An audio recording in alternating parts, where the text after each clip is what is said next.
Railway group D exam 2022 के लिए today की जीके जीएस की 25 प्रश्नों की महत्वपूर्ण प्रश्नों की सीरीज में अभिनंदन मित्रों। जी हां, जिस तरह प्रीवियस शिफ्टों में जीके जीएस के प्रश्न पूछे जा रहे हैं, उन्हीं प्रश्नों को, उन्हीं टॉपिकों को संकलित करके रेगुलर आपको जीके जीएस की वीडियो प्रोवाइड की जाती है। तो उसी की श्रृंखला में हमारी टुडे की वीडियो है राष्ट्रपति एवं उपराष्ट्रपति से संबंधित जिस तरह के प्रश्न पूछे गए हैं प्रीवियस शिफ्टों में, और आने वाली शिफ्टों में भी यहाँ से प्रश्न पूछे जाने हैं। तो सबसे अहम और सेलेक्टेड प्रश्नों की सीरीज है, और यह सीरीज हमारी 15 है। यदि इससे पहले हम 14 सीरीज लगा चुके हैं, यदि आप लोगों के द्वारा नहीं देखी गई तो वीडियो को डिस्क्रिप्शन बॉक्स में लिंक है, आई बटन पर भी लिंक मिल जाएगा। आप वहां जाकर बेहतर सीरीज को एक एक प्रश्न को देख सकते हैं, क्योंकि एक एक प्रश्न और एक एक सीरीज आप सभी के लिए एग्जाम्स में फतेह दिलाने वाली है मित्रों। जी हाँ, तो टुडे की सीरीज को हम आरंभ करते हैं। तो टुडे की सीरीज का हमारा प्रश्न है, राष्ट्रपति के निर्वाचक मंडल के सदस्य होते हैं। सबसे पहले क्या करना होगा, प्रश्न को ध्यान से रीड करना है आपको। प्रश्न को ध्यान से रीड करते ही ऑप्शन को रीड करेंगे, समझेंगे और फिर सही आंसर आप लगाएंगे, ठीक है।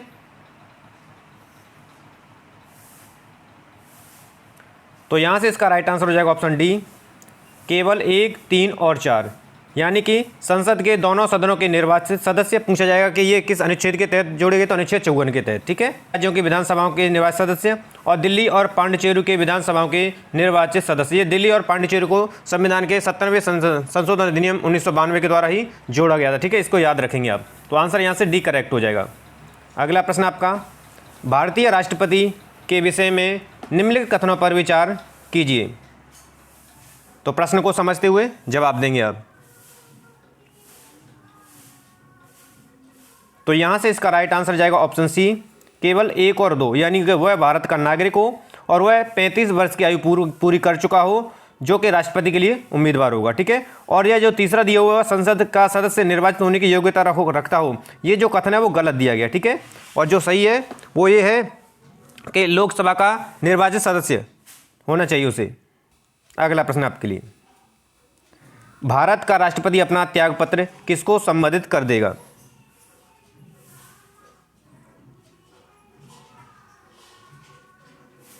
तो यहां से इसका राइट आंसर ऑप्शन बी, किस अनुच्छेद के तहत पूछा जाएगा, तो अनुच्छेद 56 फर्स्ट के का के तहत ये अपना त्यागपत्र उपराष्ट्रपति को देता है, ठीक है। याद रखेंगे यहां से। अगला प्रश्न आपका, भारत के निम्नलिखित राष्ट्रपतियों में से कौन ट्रेड यूनियन आंदोलन से संबंध रहे हैं। ऐसे कौन से राष्ट्रपति थे, सो नाम दिए हैं। यहां से प्रश्न को रीड करेंगे, ध्यान से समझेंगे। तो यहां से इसका राइट आंसर है ऑप्शन ए, वी गिरी। और ये कौन से नंबर के राष्ट्रपति थे, तो आपको जवाब देना है 4th नंबर के, यानी चौथे नंबर के ये राष्ट्रपति थे, ठीक है। अगला प्रश्न आपका, भारत सरकार का संवैधानिक अध्यक्ष कौन होता है।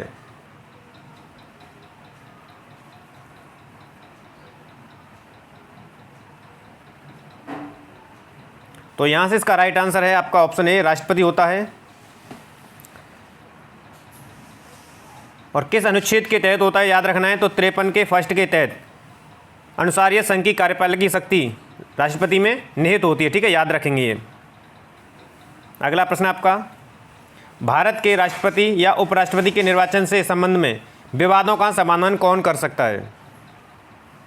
निर्वाचन संबंधी जो भी राष्ट्रपति उपराष्ट्रपति हैं उनके विवादों का निराकरण कौन करेगा या समाधान कौन करेगा। तो यहाँ से इसका राइट आंसर है ऑप्शन सी, सर्वोच्च न्यायालय। किस अनुच्छेद के तहत, तो ये बताना है आपको, तो अनुच्छेद 71 के फर्स्ट के तहत, ठीक है। इनके विवादों का निपटारा जो है सर्वोच्च न्यायालय करेगा। अगला प्रश्न आपका, केंद्र और राज्य के मध्य संसाधनों के वितरण के लिए सुझाव देने हेतु राष्ट्रपति द्वारा किस निकाय का गठन किया जाता है।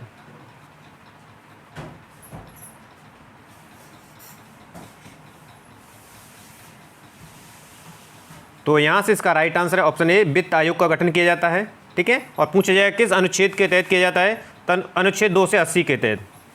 प्रत्येक 5 वर्ष राष्ट्रपति एक वित्त आयोग का गठन करेगा। अगला है, भारत के उपराष्ट्रपति का चुनाव किया जाता है।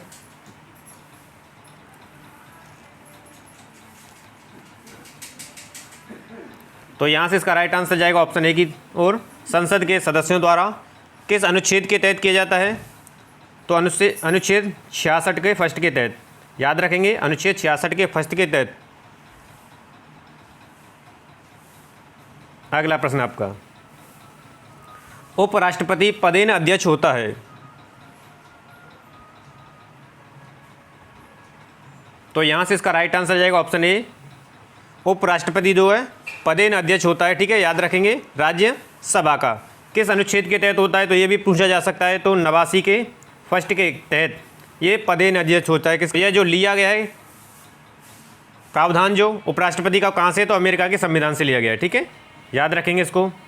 अगला प्रश्न है आपका, राष्ट्रपति द्वारा लोकसभा के लिए एंग्लो इंडियन समुदाय के कितने सदस्यों को मनोनीत किया जा सकता है। आंग्ल जो भारतीय हैं उनमें से कितने सदस्यों को ये मनोनीत कर सकता है जो राष्ट्रपति है। प्रश्न को ध्यान से समझेंगे।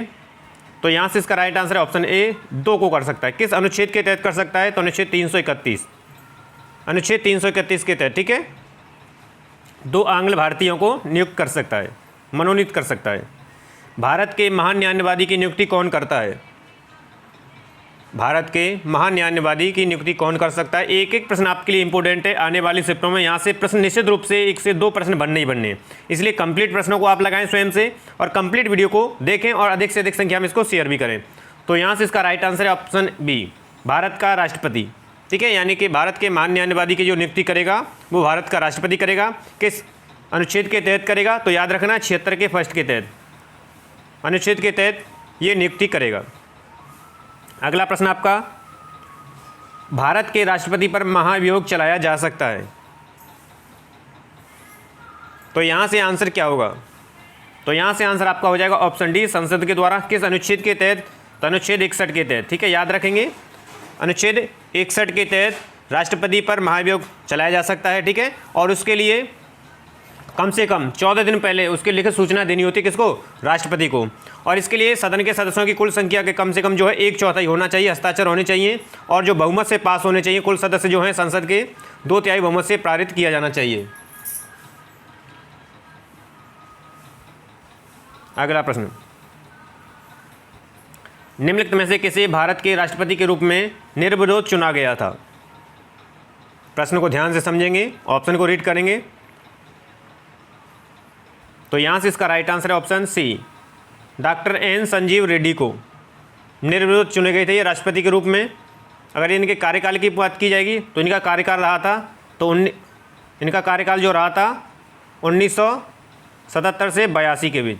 और ये किस नंबर के राष्ट्रपति थे, ये 6वें नंबर के थे, ठीक है, याद रखेंगे, 6 नंबर के ये राष्ट्रपति थे जो निर्विरोध चुने गए थे। नेक्स्ट आपका, निम्न में से भारत के वह राष्ट्रपति कौन थे जो 2 बार राष्ट्रपति के पद पर रहे थे, 2 बार राष्ट्रपति के पद पर रहे। तो यहाँ से इसका राइट आंसर जाएगा option D, doctor Rajendra Prasad. अगला प्रश्न आपका, भारत के राष्ट्रपति किसका एक अभिन्न अंग होता है, जो राष्ट्रपति होता है वो किसका अभिन्न अंग होता है। तो याद रखेंगे यहाँ से आंसर जाएगा ऑप्शन ए, संसद का एक अभिन्न अंग होता है राष्ट्रपति, अनुच्छेद 79 के तहत, याद रखेंगे, अनुच्छेद के तहत,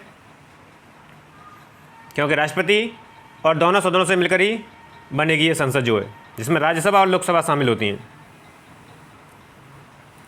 2 पूर्ण अवधियों के लिए भारत के उपराष्ट्रपति कौन थे, पूर्ण अवधियों के लिए। प्रश्न को ध्यान से समझें पहले, तो उसी के पश्चात आप आंसर दें।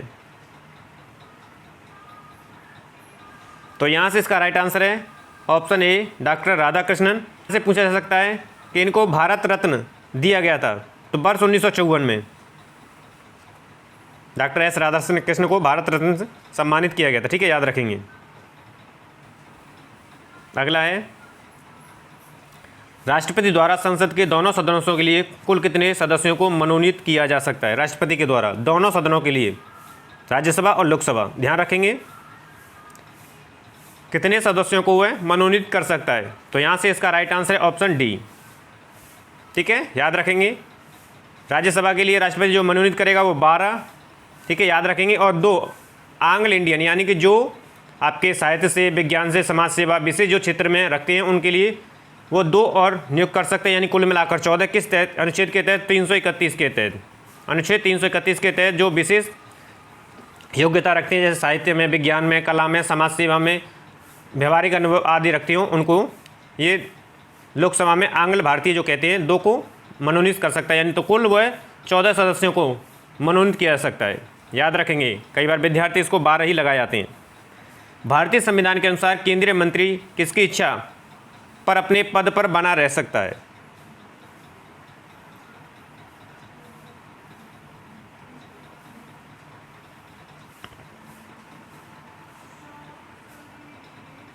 तो यहाँ से इसका राइट आंसर है ऑप्शन ए, भारत के राष्ट्रपति। और किस अनुच्छेद के तहत प्रधानमंत्री की जो है नियुक्ति करेगा राष्ट्रपति? तो याद रखेंगे 75 के फर्स्ट के तहत जो है प्रधानमंत्री की नियुक्ति राष्ट्रपति करेगा, ध्यान रखेंगे इसको। अगला प्रश्न है आपका, भारत के राष्ट्रपति के पद के लिए निर्वाचन का आयोजन निम्न में से कौन करता है? राष्ट्रपति पद के लिए जो चुनाव होते हैं उनका आयोजन कौन करता है?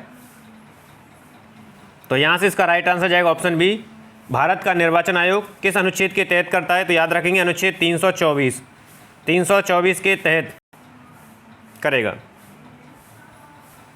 नेक्स्ट आपका, राष्ट्रपति का अध्यादेश कितनी अवधि के लिए लागू रहता है?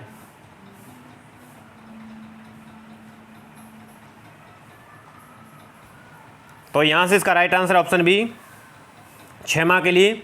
और राष्ट्रपति को यह किस अनुच्छेद के तहत शक्ति प्रदान की गई है कि उसका अध्यादेश जो 6 माह के लिए रख सकता है? तो अनुच्छेद 123 के तहत, ठीक है, जारी करने की शक्ति प्रदान की गई है। तो ये याद रखेंगे। ये थे टुडे के सबसे अहम और सेलेक्टेड जीके जीएस के सबसे महत्वपूर्ण प्रश्न जो कि आने वाले शिफ्टों में निश्चित रूप से बनने यहाँ से प्रश्न। टुडे के प्रश्नों का संकलन यदि पसंद आए मित्रों तो वीडियो को लाइक और शेयर करेंगे। चैनल को अभी तक सब्सक्राइब नहीं किया तो चैनल को आप निशंक कोचों का सब्सक्राइब कर लीजिए ताकि रेलवे ग्रुप डी एवं अन्य कंपटीशन एग्जाम की बेहतर तैयारी बनी रहे और आपका रिवीजन भी समय पर चलता रहे। मित्रों मिलते हैं हम नेक्स्ट वीडियो के साथ, तब तक आप सभी को नमस्कार है, धन्यवाद।